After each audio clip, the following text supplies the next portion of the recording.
Well, was a key witness in Amber Guyger's murder trial assassinated? Joshua Brown was gunned down Friday night. He was shot multiple times outside of his home, according to authorities. Brown had lived across the hall from Botham Jean and had testified about his death.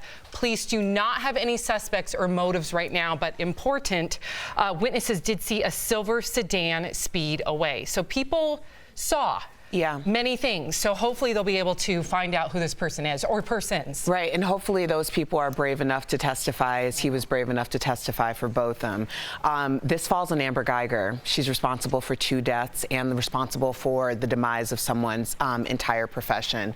2 of the witnesses, including Joshua, received death threats. One of the witnesses, a woman who's only being identified as Bunny for her safety, lost her credentials and was labeled a black radical for filming the incident, which she overheard next door to both of them, and also was released from her job because they didn't want the distractions. This falls on the judicial system.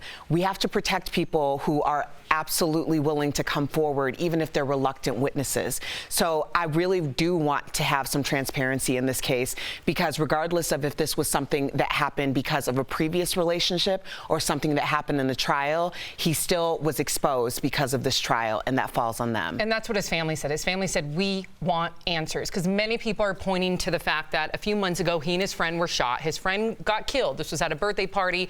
He was shot. He did say that he feared that that person would return to finish him off, quote unquote. But because he received so many death threats amongst this trial, he felt like he needed protection because he was exposed that much more. Right. And you couple that with the death threats, why wouldn't you ensure that this witness has some sort of protection? It's mind-blowing that it wasn't. I mean, you think, I mean, he died for doing the right thing. And that's why when people, like last week when we talked about whistleblowers, it's like when you say he should come forward, he should be able to be confronted by the person accusing him. This is why we protect people that speak out, because anytime we take down a child sex trafficking ring, a drug ring, the mafia, there's always somebody that's had to either be brave enough to be an informant or brave enough to speak out. And the entire premise of the 5 seasons of The Wire was that a state witness was killed. That's how important it is. When you start showing your citizens that you cannot protect them, they will not come forward and you cannot finish cases. So